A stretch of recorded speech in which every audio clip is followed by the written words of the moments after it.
अयम तु युग धर्मो ही, ये युग का धर्म है, कलयुग का धर्म है। अयम तु युग धर्मो ही, जो आघटित घटना जो घट रही हैं इसमें कोई आश्चर्य नहीं होना चाहिए।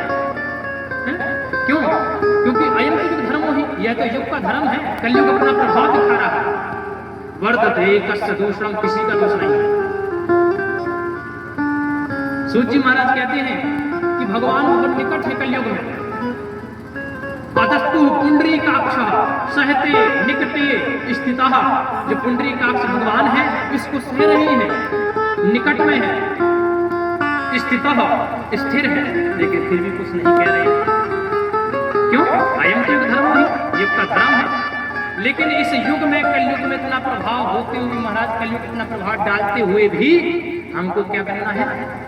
भगवान में अर्पण तर्पण समर्पण होकर के भगवान के श्री कृष्ण की चरण शरण ग्रहण करना है। जैसे भी हो, जैसे भी हो महाराज, और धीरज रखना है।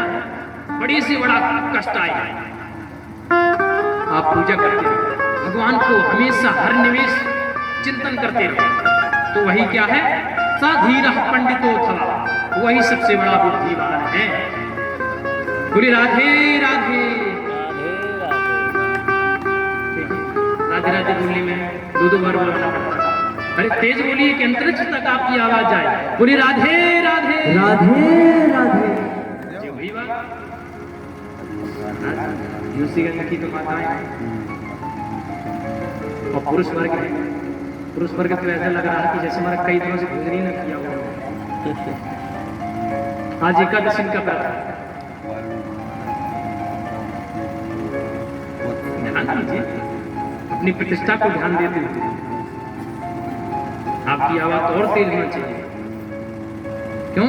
राधे राधे बोलोगे तो क्या? राधे राम कहत ही सब बाधा मिट जाए, जन्म जन्म की आपदा श्री राधे नाम से जाए। जय हो। बोली राधा रानी सरकार की जय। इस प्रकार से महाराज नारद जी ने भक्ति महारानी को कहा कि देवी तुम चिंता न करो, ये युग का धर्म। वृथा खेद यसे बाले अहो चिंता तुरा कथम, श्री कृष्ण चरणाम्भोजं स्मरदोत्तम गमिष्यति। वृथा खेद यसे बाले अहो चिंता तुरा कथम, हे देवी तुम व्यर्थ में चिंता न करो। तुरा कथम, तुम क्या करो? भगवान श्री कृष्ण चरणाम भोजम, श्री कृष्ण की चरण स्मरण करो, चरणाम भोजम स्मरण करो। स्मरण दुख गमिष्यति, जितने भी दुख है दृढ़ प्रकार है इसमें, गमिष्यति चले जाएंगे। गमिष्यति महाराज क्यों? भक्ति महाराज ने जब इस प्रकार से कहा, नारद जी कहते हैं कि देवी तुम भगवान की प्राण प्रिया थी। जब भगवान ने तुमको अपने भक्तों का पोषण करने के लिए पृथ्वी लोक में पहुंचाया कि जाओ, और अपनी भक्ति के द्वारा, जो भक्ति 9 प्रकार की है, 9 प्रकार की भक्ति जानते हो, 9 प्रकार से भगवान की भक्ति करते हैं। श्रवणम कीर्तनम विष्णोः स्मरणम पाद सेवनम अर्चनम वंदनम सख्या।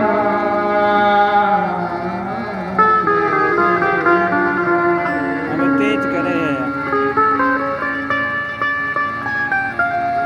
श्रवणम कीर्तनम स्मरणम पाद सेवनम अर्चनम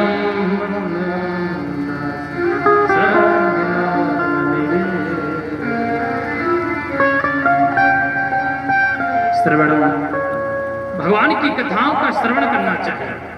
कीर्तनम, और उन कथाओं को श्रवण करना चाहिए, श्रवण करके फिर उसका कीर्तन करना चाहिए। कार्य क्यों नहीं होता महाराज? हम यहाँ पर आते हैं, कथा को श्रवण करते हैं, जो प्राणियों का कल्याण होना चाहिए क्यों नहीं हो रहा? यही विडंबना है कि कथा को तो हम श्रवण कर लेते हैं लेकिन उसका मनन नहीं करते। जय हो। मनन करना चाहिए उसका, फिर उसका चिंतन करना चाहिए, उसका आचरण करना चाहिए, तभी तो होगा कल्याण। ये थोड़ी कि महाराज कथा सुन ली और घर में गए और घर से महाराज इस कान से सुनी, इस कान से उड़ा दी, उसको अपने जीवन में लाओ। महाराज एक मैया ने किसी से पूछा कि मुक्ति क्यों नहीं, हमने 7 दिन तक कथा सुनी तो हमारे लिए विमान क्यों नहीं आया? जितने भी गोकर्ण जी ने कथा सुनाई धुंधकारी को, धुंधकारी के लिए विमान आया है? लेकिन मैया कहती मैंने तो बड़ी कथा सुनी, विमान क्यों नहीं आया? व्यास जी महाराज से पूछा, व्यास जी ने कहा मैया अगर विमान आएगा तो तू जाएगी, तो विमान में जाएगी? मैया ने कहा क्यों नहीं जाऊंगा? तो महाराज व्यास जी जो संत थे वो संत भेष में थे। महाराज उन्होंने ऐसे कुछ मंत्र की दृष्टि से ऐसा विमान प्रकट कर दिया। मैया से बोले कि मैया जाओ, विमान आ गया। मैया बोली कि अरे भैया मोए ना जाना, मैं तो बस मजाक कर रही थी, अभी तो पोती की शादी होना है इसलिए अभी मैं विमान में नहीं जाऊंगा। तो कुछ बोल रही थी लेकिन मेरे को जाना नहीं है। तो महाराज सभी नहीं जाना चाहते, विमान आ भी जाएगा तो कोई नहीं जाएगा, इतनी तृष्णा सता रही है। लेकिन भगवान की अगर प्राप्ति करना है तो भगवान की चरण शरण ग्रहण करने मात्र से, कृष्ण कृष्ण करने से, कृष्ण कर सती यदि कृष्ण जो दूर से ही आकर्षित कर ले उसी का नाम तो कृष्ण है। जो अपने महाराज बंसी की मधुर तान छेड़ करके महाराज गोपियों को खींच लेते थे दूर से ही, वही कृष्ण। कृष्ण होकर सती थी कृष्ण। बंसी मल्हार जो मछली को पकड़ता है तो उसको भी बंसी बोलते हैं ना। बंसी जब महाराज मछली को पकड़ना पड़ता है तो उसमें आटा लगाता है, केवट आदि जो भी मछली का आदि करते हैं, मल्हार आदि, और महाराज उसको गाड़ देते हैं जलाशय में। तो उस बंसी में जैसे ही महाराज मछली आती है उसमें जैसे अपना लगाती है, मुख लगाती है तो महाराज उसमें फंस जाती है, फिर उससे छूट नहीं पाती। जो उसी प्रकार से बंसी उसको भी कहा है, और बंसी यहाँ पर कि कन्हैया ने ऐसी बंसी बजाई कि फिर महाराज फिर वो छूट नहीं सकता, दूर से ही आकर्षित कर ले। कर सती थी कृष्णा। हमारी सामने इनमें कैसे पेड़ है, ऐसी थोड़ी है। तो महाराज तो इस प्रकार से नारद जी ने भक्ति महारानी के दुख को जाना और दुख के लिए कहा कि मैं तुम्हारी जो पुत्र है ज्ञान वैराग्य इनको अभी मैं सिद्ध करना। ज्ञानम, और महाराज वहां पर जैसे ही पहुंचे और ज्ञान वैराग्य के पास बुलाया और क्या कहा वहां पर, मुखम संयोज्य करणांते शब्दमुच्चै समुच्चरन् ज्ञान प्रबुद्धतां शीघ्रं करे वैराग्य प्रबुद्धतां, करे वैराग्य प्रबुद्धतां। नारद जी ने भक्ति महारानी के सामने महाराज उनके पुत्र थे, जर्जरावस्था हो गई थी, बगली के समान बाल हो गए थे, जैसे तैसे महाराज खड़े भी नहीं हो पाते, बैठ भी नहीं पा रहे थे। नारद जी ने उनके अपना मुख लगाया उनके कानों में, ज्ञान प्रबुद्धतां शीघ्रम रे वैराग्य प्रबुद्धतां, उठो। लेकिन फिर भी महाराज नहीं उठे। तो वेद वेदांत घोषैश्च गीता पाठैर्मुहुर्मुहुः, ज्ञान अर्थात वेद वेदांत घोषैश्च, वेद वेदांत उपनिषद गीता, इनका महाराज देवर्षि नारद ने बार बार उच्चारण किया कि उड़ जाए, लेकिन फिर भी महाराज नहीं उड़ते। जब वहां लेते हुए महाराज पुनः गिर जाते। देवर्षि नारद जी को बड़ा महाराज चिंता हुई, और महाराज इतनी चिंता हुई कि अब मुझे क्या करना चाहिए। नारद जी ने कहा कि मैं तपस्या करूंगा और इनकी तपस्या करके इनको मैं पुनः जागृत करूंगा, तो जो भी करना पड़ेगा। महाराज नारद जी इस समस्या को लेकर के महाराज यत्र तत्र भ्रमण करने लगे, हर जगह जाने लगे। महाराज संतों से पूछने लगे, बड़े बड़े महात्माओं से पूछने लगे कि मुझे क्या करना चाहिए। लेकिन महाराज किसी ने नहीं बताया आसपास के महात्माओं ने। तो नारद जी ने कहा कि मैं तपस्या करूंगा। नारद जी दुखी हो। उसी समय आकाशवाणी होती है, व्योममाणि तदैवाहु मारसे खिद्यतामिति उद्यमः सफलस्ते भविष्यति न संशयः। व्योमवाणी तदैवाहु मारसे खिद्यतामिति। महाराज आकाशवाणी ने कहा, हे मुनिवर तुम चिंता न करो, तुम उद्यम उद्यम करो, तुमको सफलता जरूर मिलेगी। ज्ञान वैराग्य को जगाने के लिए सफलता जरूर मिलेगी। उद्यम महाराज जी ने कहा, मैं उद्यम नहीं कर रहा। क्या मैंने सत्संग नहीं किया? गीता पाठ, वेद वेदांत घोषस्य गीता पाठ मुहुर्मुहु वेद वेदांत का पाठ, गीता का पाठ किया, लेकिन फिर भी नहीं आता तुम। ये क्या था? तो उन्होंने कहा, आपको कोई संत बताएंगे। हम नारद जी संतों के पास जाते हैं, संतों से पूछते हैं, लेकिन कोई भी संत अपने मान बढ़ाई के चक्कर में महाराज नहीं बताते कि कहीं हमारा अर्थात प्रचार न हो जाए कि महात्मा ने पूछा, महात्मा जी ने नहीं बताया, तो महाराज किसी ने तो महाराज एकादशी व्रत रख लिया। सूत जी महाराज कहते हैं कि मुंह की भूता धान्य तो कियंत हेतु पलायिता। किसी ने तो मौन धारण कर लिया कि आज हमारा मौन है, और कोई तो महाराज पलायन हो गए, अपने आसन को छोड़ करके चले गए कि बताना ना पड़ा। नारद जी को महाराज किसी ने नहीं बताया, तो महाराज नारद जी तत चिंता तुरह सोख बदरे वनमागतः। बद्रिकाश्रम में आए, और बद्रिकाश्रम में जैसे ही वहां पर देखा 4 ऋषियों को। कौन ऋषि? तावत् दर्शपुरतः सनकादीन् मुनीश्वरान् कोटि सूर्य समाभास वाच मुनि सत्तमः। तावत् दर्शपुरतः सनकादीन् मुनीश्वराः। तभी तक उनको महाराज सनकादि मुनीश्वर के दर्शन हो गए, जो करोड़ों सूर्यों के समान महाराज प्रकाश प्रदान करेंगे। कोटि सूर्य समाभास। उनको प्रणाम किया नारद जी ने, और महाराज नारद जी से सनकादि मुनीश्वर ने, सनक सनंदन सनातन कुमारों ने पूछा, क्या पूछा? हे नारद जी, इदानीं सुनिचित्तोऽसि, इदानीं भूरि भाग्येन भवद्भिः संगमो भवतः। तुम इतने दुखी क्यों हो? नारद जी ने कहा, नारद जी ने अपनी गर्दन नीचे कर ली महाराज, और नारद जी ने महिमा का बखान किया कि हे मुनिवर, हे भ्राताश्री, बड़े भैया हैं ब्रह्मा जी की सबसे पहले सृष्टि सनक सनंदन सनातन कुमार, 10वें पुत्र तम नारद, 10वें नारद जी, तो नारद जी से बड़े हैं, प्रणाम किया।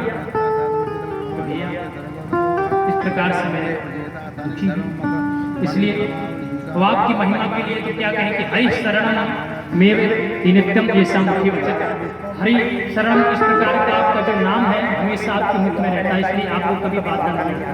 जरा स्नान न बाधते, जब 5 वर्ष के ही 5 वर्ष के रहते हैं, निर्वस्त्र, कोई वस्त्र नहीं धारण करते। पूर्वे सा पूर्वजा है, पूर्वजों के पूर्वज सनकादि, लेकिन हमेशा 5 वर्ष के रहते हैं। और कहते हैं नारद जी कि सबसे बड़ी विशेषता तो यही है कि हरि शरण भगवान का हमेशा आप नाम लेते रहते हैं, इसलिए आपको जरा स्नान न बाधते, कभी बुढ़ापा आता नहीं। नारद जी ने कहा, इसलिए हे भ्राता श्री, हे मुनिवर, कृपा करो और मेरे इस प्रकार की परेशानी बताई सभी विज्ञान आदि के मैंने वेद वेदांत घोषित गीता पाठ गुरु वेद वेदांतों का पाठ किया, गीता पाठ किया, लेकिन फिर भी जागरूक नहीं हुई, सो गए।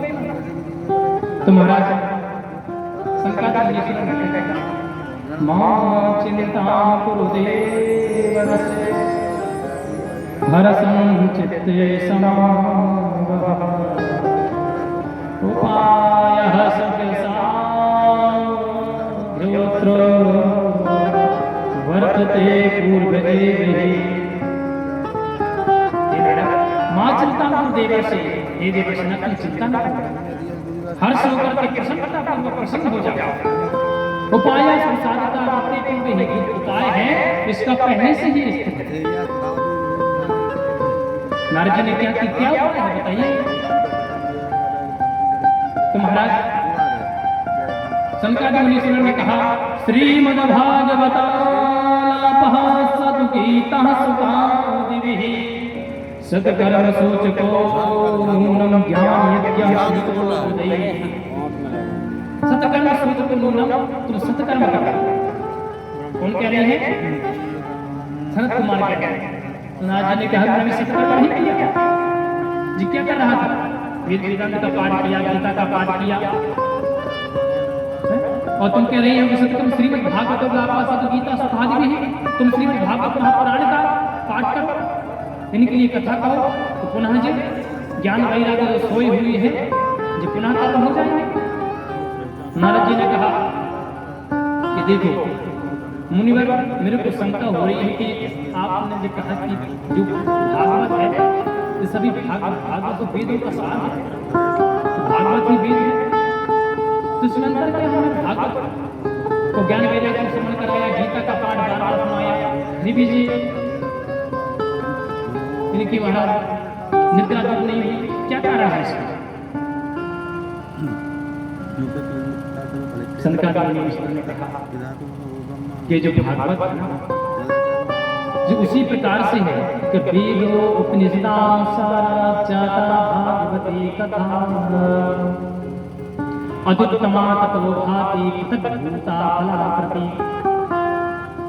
कैसी है? जिस प्रकार से महाराज वेदों उपनिषदां सारा ज्यादा भागवती का, वेद और उपनिषदों का जो सार है, सार वो क्या है? भागवत की कथा। अत्युत्तमा ततो भाति पृथग्भूता फलाकृति। जिस प्रकार से महाराज फल वृक्ष लगा रहता है और वृक्ष का जो सार है क्या है? फल, फलाकृति। अगर महाराज आपने कहा कि हमको आम खाना है तो आम के वृक्ष के पास आप पहुंचे और महाराज आम की महाराज पत्ते को तोड़ा और खाने तो आम का फल का स्वाद थोड़ी है। तो आप वेद वेदांतों का तुमने जो पाठ किया है, वेदों को सारा इतना भी जो किया है, तो इसका जो भागवत है जो वेद वेदांत का सार है, जैसे अद्युत्तमा ततो भाति पृथग्भूता फलाकृति, वृक्ष का जो सार फल है, दूध का सार क्या है? घी। अगर आपने सोचा महाराज पूरी निकाल रही है, पूरी निकालते समय अगर आपका घी खत्म हो जाए तो आपने कहा कि क्यों ना दूध से घी निकलता है, तो हम घी खत्म कर दूध डाल देते हैं, दूध से घी निकलता है, तो क्या निकलेगी पूरी? नहीं निकलेगी। गन्ने का सार महाराज क्या है? शक्कर, मिठास। अगर आपने खीर बनाई और खीर महाराज गन्ने को फड़ को डाल दिया तो क्या खीर मीठी हो जाएगी? नहीं। जब महाराज उसका रस निकाला जाएगा, उसमें जब डाला जाएगा, जब महाराज रस प्रदान होगी, जो देवताओं को भी सुलभ नहीं। बोले राधे राधे राधे।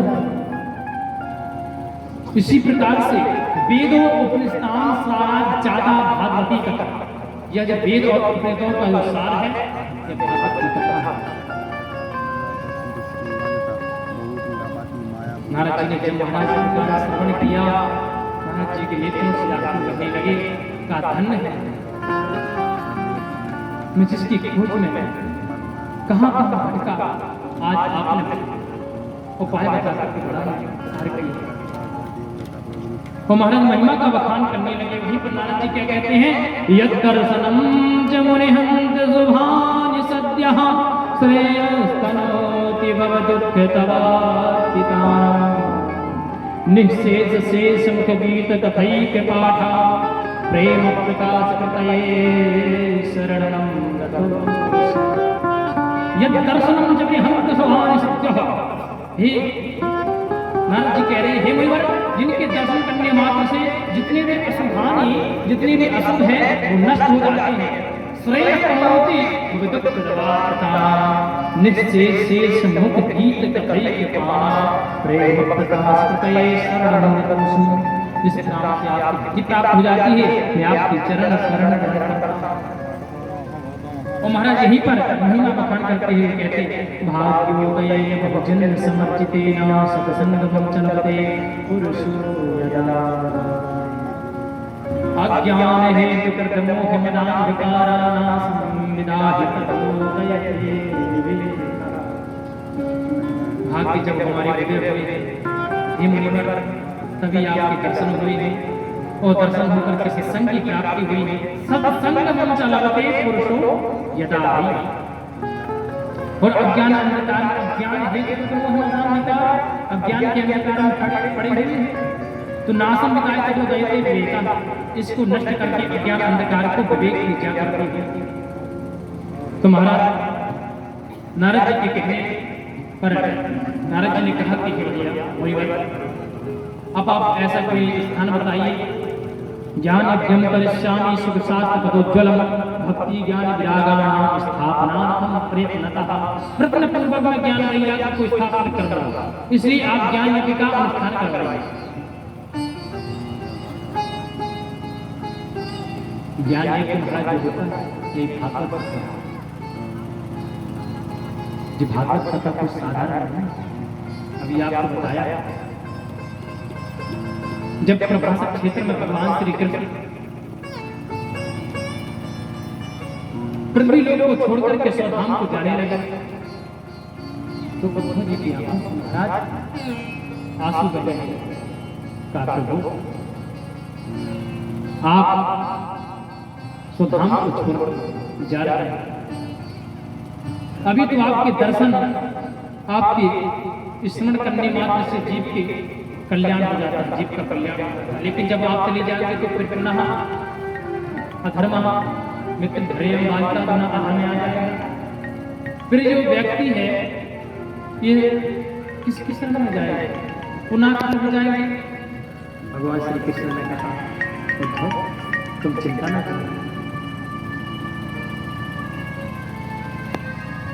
और महाराज एक रूप में भगवान तिरुधाय पुस्तोयम श्रीमद् भागवता पुराण एक रूप में महाराज भागवत में अपना तीस समाहित करते हुए भागवत में प्रवेश कर रहे और एक रूप में महाराज दे रहे हैं भगवान श्री कृष्ण और कहा कि उद्धव जी यह जो भागवत है कलिकाल में इसका जो महाराज संकल्प पूर्वक इसका जो अनुष्ठान करवाएगा और जो करेगा और जो महाराज श्रवण करेंगे इन सबका ही भगवान की प्राप्ति हो जाएगी। वृंदावन के बिहारी लाल की कहते तेने अम्बांगमयी मूर्ति प्रत्यक्षः वर्तते हरे सेवना श्रवणात् पाठात् दर्शनात् पाठनात्। यह कोई ग्रंथ नहीं है, भगवान की मूर्ति सेवन से श्रवण से पाठन से इसका करना चाहिए। अगर आपने दर्शन ही कर लिए तो महाराज का पुण्य कई गुना प्राप्त होकर के प्राप्त होगा। फिर आपने महाराज की श्रवण कर लिया तो कहना ही और फिर महाराज ने आपने अपने पूर्वजों के लिए उद्धार के लिए महाराज का संकल्प आपने कर ही दिया तो महाराज ने पूछना ही किया। कई पीढ़ी महाराज कर जाता है, कई पीढ़ी अनंत शास्त्रों में लिखा एक पीढ़ी नहीं अनंत पीढ़ी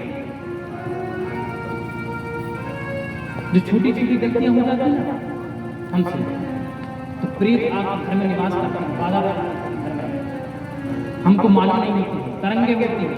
जैसे महाराज कोई हॉटस्पॉट खोल देता तो वाईफाई आदि कनेक्शन में महाराज वो तरंगे दिखाई नहीं देती है और महाराज यहाँ नेट चलता है लेकिन मालूम नहीं चलता है। लेकिन उसी प्रकार से जो नकारात्मक सोच होती तरंगे रहती हमको दिखाई नहीं देती, थोड़ी थोड़ी गलतियां हो जाती हैं हमसे।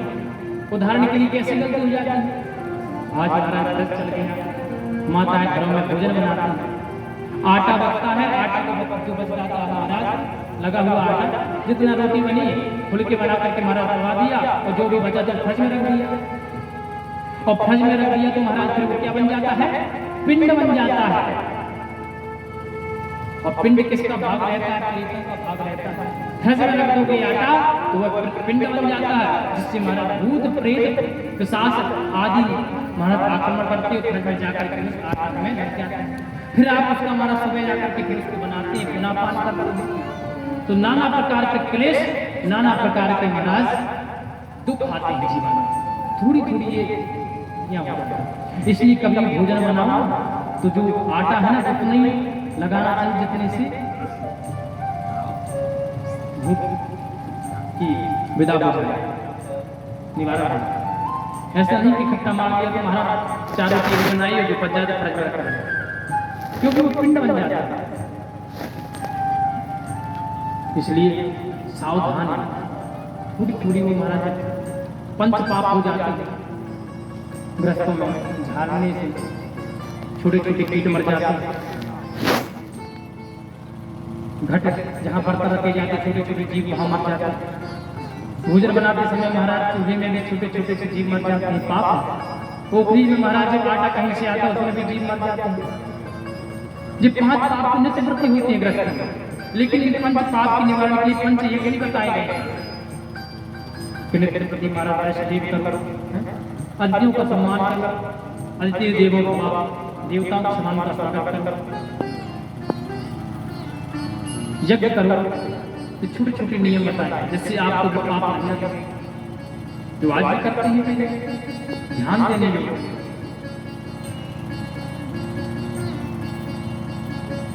लेकिन महाराज क्या है, घोर कलयुग। तो आजकल कहाँ माता समझना चाहिए।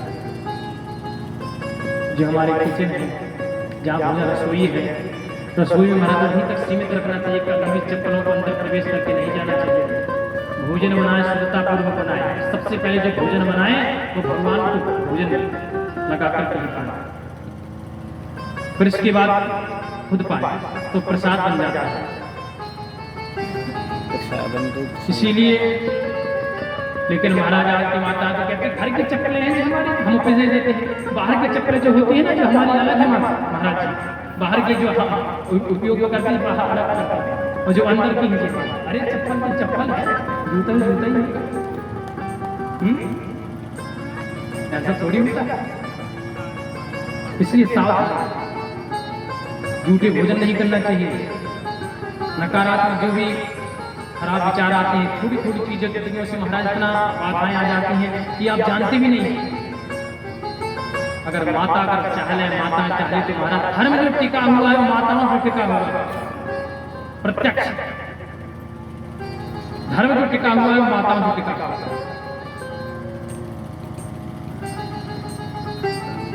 इसलिए महाराज यहाँ पर देवर्षि नारद के कहने पर सनकादि मुनीश्वराय ने महाराज गंगा द्वार समीपे तु तटमानं नामकं, गंगा के द्वारा महाराज आंग नामक वन में महाराज सत्संग के रूप में वहां पर एक विशाल महाराज बालियों को घट्टा आदि कर करके मंच लगाया। मंच में लगाकर सनकादि मुनीश्वरों को महाराज विराजमान किया और खुद महाराज श्रोता बनकर के मुख्य अतिथियों को बैठा करके कथा और महाराज ज्ञान वैराग आदि का संकल्प लिया कि ये सभी तरुण हो जाए। वहां पर जैसे ही महाराज कथा के लिए ये बात जैसे ही फैली कि महाराज कि सत्संग हो रहा है हरिद्वार में, तो महाराज जैसे ही बड़े बड़े महात्माओं ने सुना तो भृगुर वशिष्ठ वनस्य गौतमो मेधावी देव देवरातौ रामस्तथा गादि सुदत्त साकलो मुकंड पुत्रा प्रचविप्रलादा योगेश्वरो व्यास पराशरौषा छाया सुतोजा चलिचहि मुख्या सर्वे मुनिगणा सहपुत्र शिष्या। महाराज स्वस्ति विरायुर्पणि येन युक्ता, वहां पर भृगु वशिष्ठ च्यवन गौतम मेधाद्र देवल देवरातौ राम परशुराम गादी से वशिष्ठ विश्वामित्रादि मृकंडु जाहजली छायासुत वेदव्यासी बड़े महाराज योगेंद्र मुनि सन्यासी महाराज सभी आ गए। सूची कहते हैं और क्या शास्त्र अर्थात स्त्रियों के और अपने सभी शिष्यों के साथ वहां पर आए।